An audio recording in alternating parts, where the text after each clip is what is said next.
Hello, my name is Sensei Alex Kakuya, and I'm the author of the Same Old Zen blog. Today, I want to talk to you a little bit about two things. First, our Buddha nature, and two, self-hatred. It may not be obvious what those things have in common with each other, but don't worry, we'll get there. Starting off, however, I want to speak about Buddha nature. Now, this is a very important teaching because it's core to Buddhism as a whole. It's one of those things that everything else builds off of it. And the basic teaching is fairly simple. There's a lot of layers to it, but we'll touch the first levels for today. And essentially what it means is that all of us, all sentient beings, have within us something called Buddha nature, which is the seed for enlightenment. Now, sometimes that's simplified and it's called our basic goodness, which is what I'll be calling it for the rest of this talk. Now, the thing you need to understand about your basic goodness is that you were born with it, you'll die with it, and everyone has it. It's like the moon. You may not be able to see it all the time. Sometimes there are clouds in the way, but even if you can't see the moon, it's always there. Your basic goodness is the exact same. You make mistakes because you're a physical being. We live in this realm where we're poisoned by greed, anger, and ignorance. As a result, we make mistakes. But even as we make mistakes, our basic goodness is still there. More importantly, Buddha, in his wisdom 2,600 years ago, gave us a pragmatic, systematic approach to life in Buddhist ethical training and meditation, which allows us to scrub away, if you will, those poisons, heal ourselves with them, and make our basic goodness more apparent. But the key thing you need to remember for the duration of this talk is that your basic goodness is always there, it's inherent, and it's unchanging.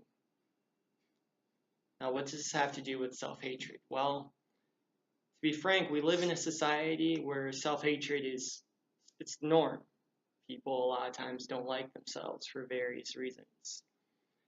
We live in a society where we're told that our worth, our character, is based not on who we are as a person, but on our things.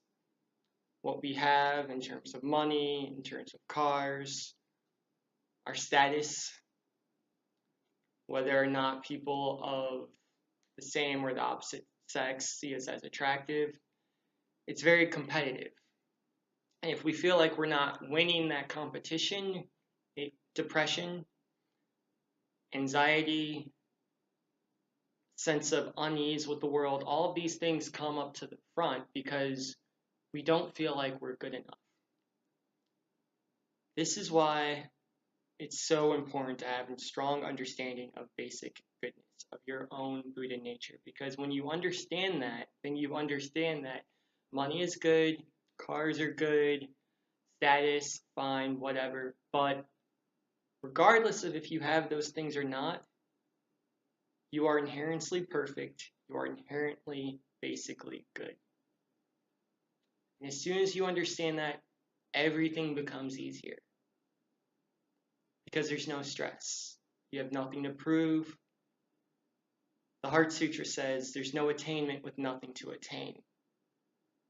Because there is nothing to attain. You have your Buddha nature. It's there. You have your status. It's there. You just need to learn to see that. And that's where practice comes in. But in the meantime, it's important to understand that all of these outside things have no effect on it. You've made mistakes in the past. See them. Use your internal wisdom. Try to do better in the future. You have things you want to accomplish in the future. That's great. Make plans. Work towards those goals. But understand that whether you accomplish them or not, whether you've made mistakes in the past or not, you are basically good. And nothing will ever change that. So that's the talk for today. If you got some value out of this, please feel free to describe, leave a comment below. I'd love to hear from you. And I'll talk to you again. Thank you.